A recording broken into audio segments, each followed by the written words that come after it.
پس ان لوگوں کے عہد توڑ دینے کے سبب ہم نے ان پر لعنت کی اور ان کے دلوں کو سخت کر دیا۔ یہ لوگ کلمات کتاب کو اپنے مقامات سے بدل دیتی ہیں، اور جن باتوں کی ان کو نصیحت کی گئی تھی ان کا بھی ایک حصہ فراموش کر بیٹھے، اور تھوڑے آدمیوں کے سوا ہمیشہ تم ان کی ایک نہ ایک خیانت کی خبر پاتے رہتے ہو۔ سو انہیں معاف رکھو اور ان سے درگزر کرو۔ اللہ احسان کرنے والوں کو دوست رکھتا ہے۔ اور جو لوگ کہتے ہیں کہ ہم نصارہ ہیں، ہم نے ان سے بھی عہد لیا تھا،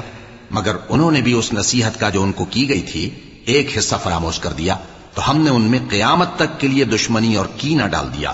اور جو کچھ وہ کرتے رہے اللہ عنقریب ان کو اس سے آگاہ کر دے گا۔ اے اہل کتاب، تمہارے پاس ہمارے پیغمبر آخر الزماں آ گئے ہیں کہ جو کچھ تم کتاب الہی میں سے چھپاتے تھے وہ اس میں سے بہت کچھ تمہیں کھول کھول کر بتا دیتی ہیں، اور تمہارے بہت سے قصور معاف کر دیتی ہیں۔ بے شک تمہارے پاس اللہ کی طرف سے نور اور روشن کتاب آ چکی